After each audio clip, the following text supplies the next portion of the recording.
ఈ వైసీపీ నాయకులకి ఓడిపోయినా బుద్ధి రాలేదా? లేదంటే తలపొరు పొగరు దిగలేదనుకోవాలంటారా? ఎందుకంటే ఈ మధ్యకాలంలో చూస్తే కనుక ఎవరు పట్టినా సరే పోలీసులను బెదిరించడం, జనాలను బెదిరించడం ఇవన్నీ చేస్తూనే ఉన్నారు. నిన్న కాకాని గోవర్ధన్ రెడ్డి పోలీసులంతా తెలుస్తానంటాడు, మళ్ళీ మేమే అధికారంలోకి వస్తాం, మీ అందరూ అంతా తెలుస్తామంటారు. జగన్మోహన్ రెడ్డి అదే మాట. అన్న రాజులు అనుకుంటున్నారా, రాజరికాలు అనుకుంటున్నారా మీ ఏమన్నా?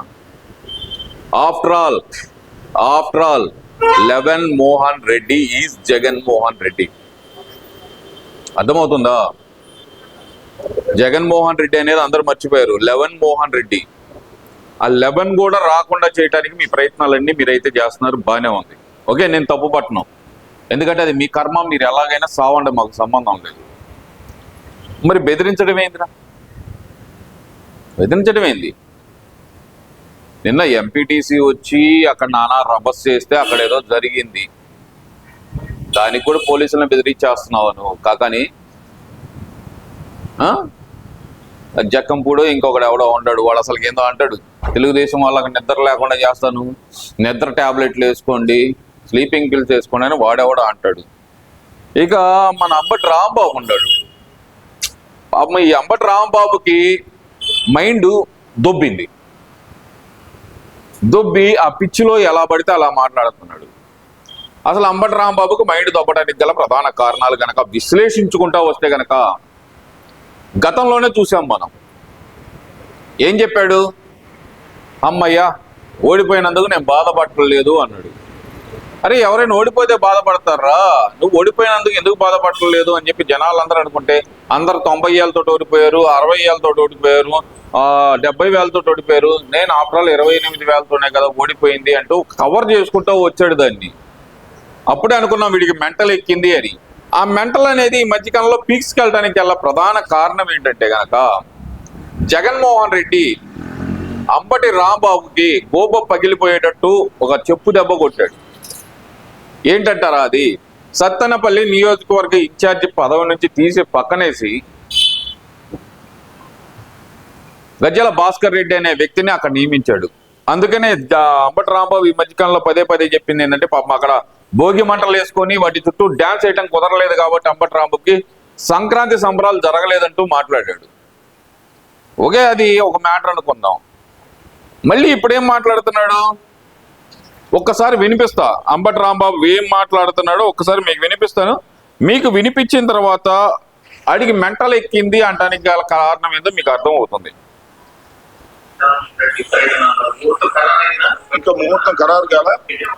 ఒక విలేకరు అడుగుతున్నాడు, జగన్మోహన్ రెడ్డి పర్యటనకి ఎందుకు రావటం లేదు, ఎందుకు లేట్ అవుతుందంటే ఇంకా ముహూర్తం ఖరారు కాలేదని చెబుతున్నాడు. ముహూర్తం ఏంటిరా? దేనికి ముహూర్తం పెడుతున్నారా? అడేమన్నా పెద్ద మడిసయ్యి బయటికి రావటానికి, షాప్ మీద కూర్చున్న తర్వాత బయటికి రావడానికి ముహూర్తం ఏమైనా చూస్తున్నారా? చెప్పండి. లేదు, శోభనం గదిలో అడుగుపెట్టే పెళ్లి కూతురికి అవసరం ఏమైనా చూస్తున్నారా ముహూర్తం? దేనికి ముహూర్తం రా? జనాలు సమస్యల్లో ఉన్నారు అని చెప్పి మీరే అంటారు. మరి జనాల తరపున కార్యకర్తల కోసం పోరాటానికి మేము వస్తామంటారు. దానికి కూడా ముహూర్తం చూసుకునేది ఏందిరా?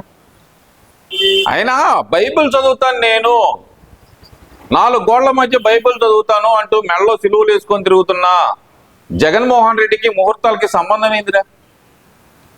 ఏమయ్యా అంబటి, మాట్లాడితే మీనింగ్ ఉండాలి.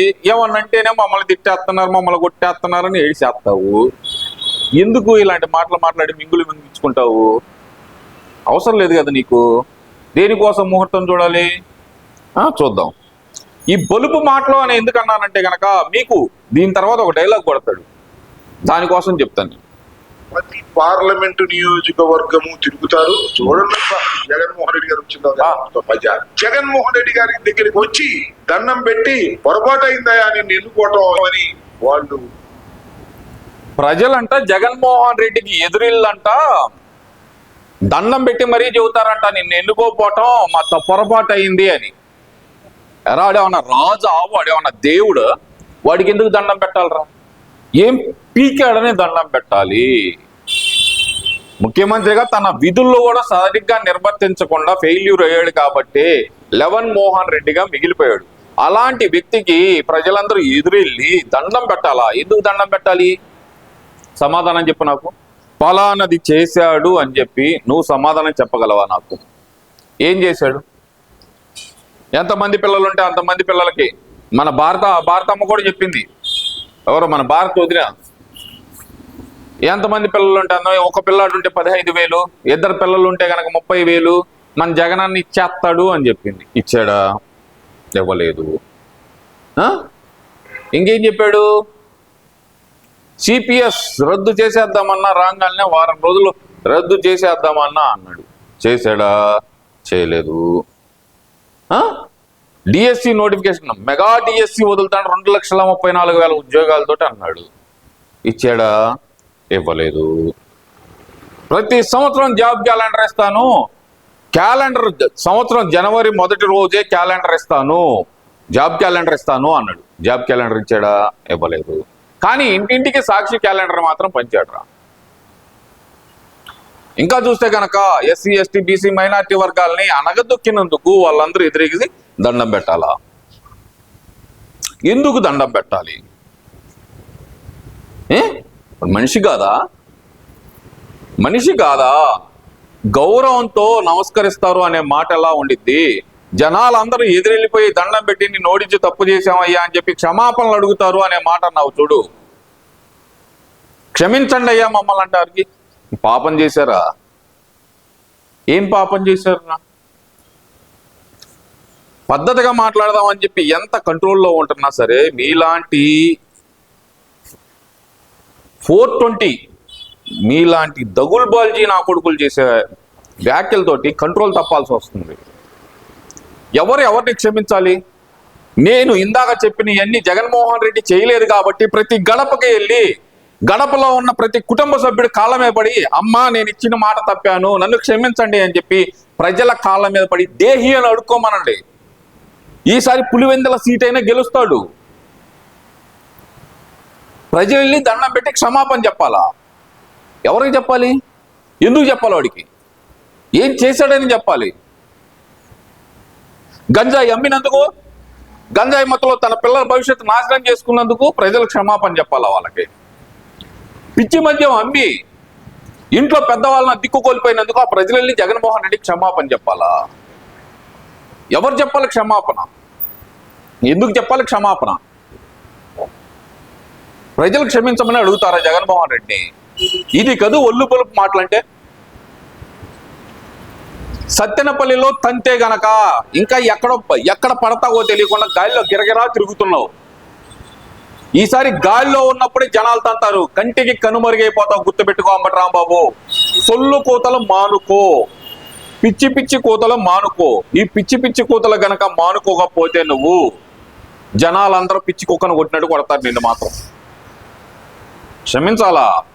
ప్రజలు క్షమించమని అడగాల జగన్మోహన్ రెడ్డి ప్రతి గడపకు వెళ్ళి ఇంట్లో ఉన్న చిన్న పిల్లల కాళ్ళు కూడా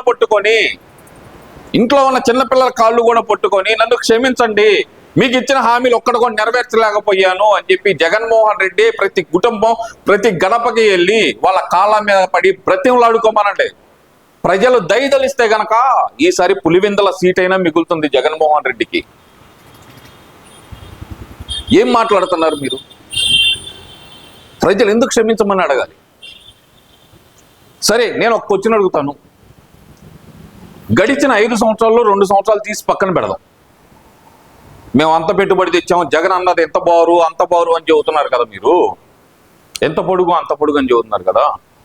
2 సంవత్సరాలు కరోనా విషయంలో తీసి పక్కన పెడితే గనక మిగతా 3 సంవత్సరాల్లో ఒక్కసారి మాత్రమే దావోస్ ఎందుకు వెళ్ళాడు జగన్మోహన్ రెడ్డి?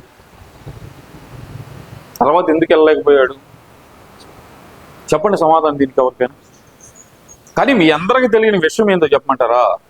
జగన్మోహన్ రెడ్డి తన ఈగో హర్ట్ అయ్యి దావోస్ వెళ్ళాల. అక్కడ పెడితే నేను వెళ్ళేది వైజాగ్లో బిజినెస్ సమ్మిట్ పెడతాను, అందరిని అక్కడికి పిలుస్తా అన్నాడు. కానీ ఎవరు రాలా. ఎవరు వచ్చారు? యూట్యూబ్ ఛానల్స్ వాళ్ళు వచ్చారు. వాళ్ళతో ఎంఓయూలు చేసుకున్నాడు. తెలుసా ఈ సంగతి ఎవరికైనా?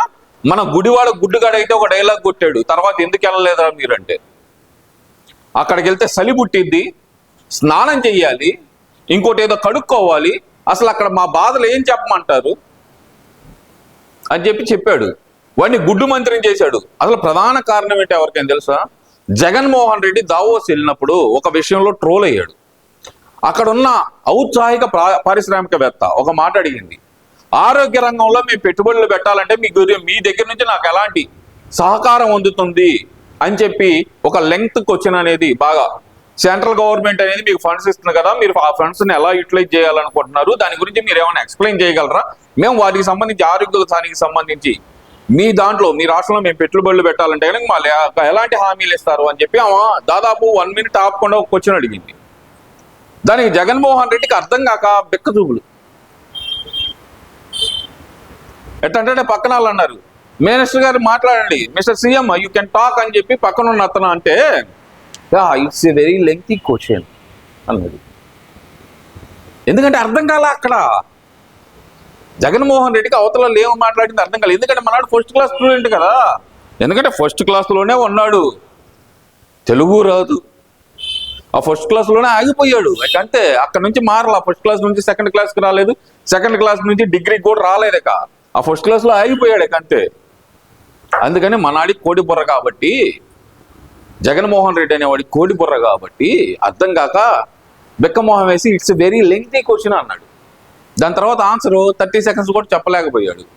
అది బాగా ట్రోల్ అయ్యే తలికి జగన్మోహన్ రెడ్డి అనేవాడికి ఈగో హర్ట్ అయ్యి, భయంకరమైన ఈగో ఉందండి, నేనే తోపుని అనే చెప్పి ఒక ఈగో ఉంది జగన్మోహన్ రెడ్డికి. ఆ ఈగో హర్ట్ అయ్యి నేనెందుకు వెళ్ళాలి దావోసు అని చెప్పి ఆగిపోయాడు. అది అసలు కారణం. అక్కడికి చలి పడుతుందని, కడుక్కోవటానికి, స్నానం చేయడానికి నీళ్లు ఉండవని కాదు, ఈగో హర్ట్ అయ్యి వెళ్ళ. ఇది అసలు కారణం. ఇప్పుడే చెబుతున్నాను, ఇలాంటి సొల్లు కోతలు కూసే వాళ్ళని పక్కన పెట్టిన ప్రజలందరికీ చేతులెత్తి నమస్కరిస్తూ, మీరు నమస్కరించాలంటే మీ గురువుల పాదాలకు నమస్కరించండి, మీ తల్లిదండ్రుల పాదాలకు నమస్కరించండి, మీకు నచ్చిన దేవుడి పాదాలకు నమస్కరించండి. అంతేగాని మీరు నమస్కారం పెట్టాలనుకున్నప్పుడు ఈ అంబటి రాంబాబు చెప్పినట్టు జగన్మోహన్ రెడ్డికి ఎదురు గనక మీరు నమస్కారం పెట్టి క్షమించమని అడిగితే గనక మిమ్మల్ని దేవుడు, మీరు నమ్ముకున్న ఏ దేవుడు క్షమించడు, మిమ్మల్ని కన్న తల్లిదండ్రులు క్షమించరు. అది మాత్రం గుర్తుపెట్టుకోండి. జగన్మోహన్ రెడ్డి అహంకారానికి నిదర్శనం ఈ రోజు అంబటి రాంబాబు వ్యాఖ్యలు. జగన్మోహన్ రెడ్డి ప్రజలందరూ క్షమించమని అడుగుతారని చెప్పి మాట్లాడుతున్నాడంటే ఎంత ఒళ్ళు బలిసి మాట్లాడుతున్నాడో ఆలోచించండి. ఇప్పటికైనా ప్రజలందరూ నిజాలు తెలుసుకుంటారని భావిస్తూ సెలవు తీసుకుంటున్నాను.